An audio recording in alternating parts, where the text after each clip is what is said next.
Bonjour à tous et bienvenue sur la chaîne. Je suis Gabriel Fontaine et ici on parle auto sans prise de tête. Conseils pratiques, explications techniques, accessibles et réponses claires à vos questions de tous les jours.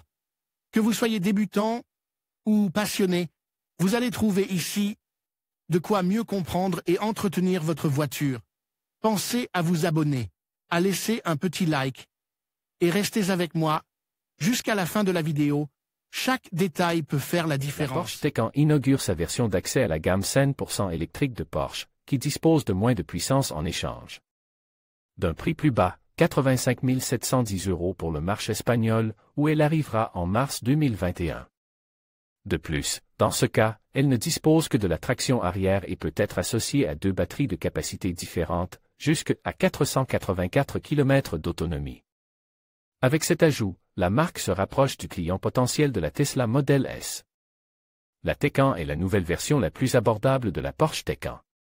Sa puissance est de 408 chevaux, mais peut être portée à 476 chevaux avec un pack de batterie performance plus en option.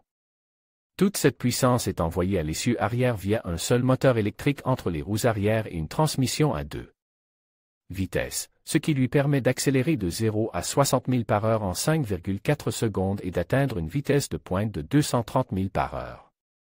Des chiffres dignes d'une voiture de sport, mais bien loin des performances offertes par les versions Taycan 4S, Taycan Turbo et Taycan Turbo S, toutes plus puissantes, dotées de deux moteurs, un par essieu, et donc d'une transmission intégrale. Cependant, selon Porsche, elle inclut de nouveaux éléments introduits dans le reste des variantes, par performance, de la Taycan.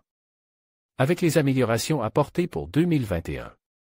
C'est le cas de plug en dent, charge, qui facilite une recharge pratique et plus automatisée, sans qu'il soit nécessaire d'utiliser une application mobile ou des cartes d'authentification pour effectuer le paiement de l'électricité consommée au chargeur. Comme pour les autres versions de cette voiture électrique, la Taycan de base peut être équipée en option d'un affichage tête haute, d'un chargeur de 22 kW et de diverses fonctions à la demande qui peuvent être achetées de manière temporaire ou permanente avec une activation en ligne, à distance, en fonction des besoins de l'acheteur. Ces fonctions comprennent actuellement le gestionnaire d'autonomie intelligent PIRM, la direction assistée plus, l'assistance active au maintien de la voie et le régulateur de vitesse adaptatif. Porsche propose deux tailles de batteries différentes pour sa Taycan d'entrée de gamme. La batterie standard a une capacité brute de 79,2 kWh, tandis que la batterie performance plus en option a une capacité de 93,4 kWh. L'autonomie selon le cycle d'homologation WLTP est respectivement de 431 km et 484 km. Cependant, les performances restent inchangées quelle que soit la capacité de la batterie choisie, même si cette dernière implique un poids plus élevé pour l'ensemble du véhicule.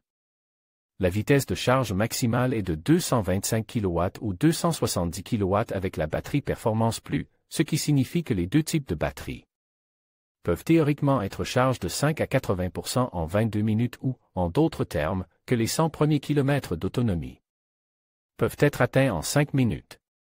Dans la pratique, la puissance d'entrée peut être plus faible et donc le temps de charge plus long.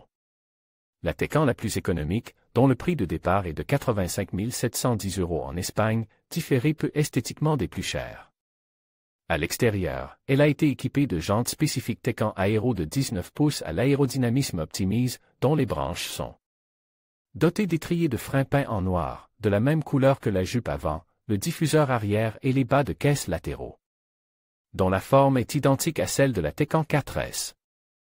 L'habitacle, quant à lui, est inchangé à l'exception d'une sellerie partielle en cuir avec l'option de matériaux recyclés. Enfin, en termes d'équipement dynamique, Porsche utilise un système de contrôle du châssis en réseau centralise, Porsche 4D châssis contrôle, qui analyse et synchronise tous les systèmes du châssis en temps réel. La suspension de série de la Taycan et la suspension pneumatique adaptative en option sont complétées par un système de contrôle électronique des amortisseurs et par la fonction Smart Lift, qui permet une programmation intelligente de la garde au sol. Les disques de frein ont un diamètre de 360 mm à l'avant et de 358 mm à l'arrière, mais leur taille peut être portée à 410 et 365 mm sur chaque essieu grâce à un pack de freins haute performance en option. En conclusion, l'élargissement de la gamme Taycan avec cette nouvelle version d'entrée de gamme marque une étape significative pour Porsche. En rendant la technologie électrique plus accessible, la marque allemande continue de prouver son engagement envers l'innovation et la durabilité. Cette initiative permettra sans doute d'attirer un public plus large tout en préservant l'ADN sportif et luxueux qui fait la renommée de Porsche. Restez à l'affût pour découvrir comment cette évolution influencera le marché des véhicules électriques.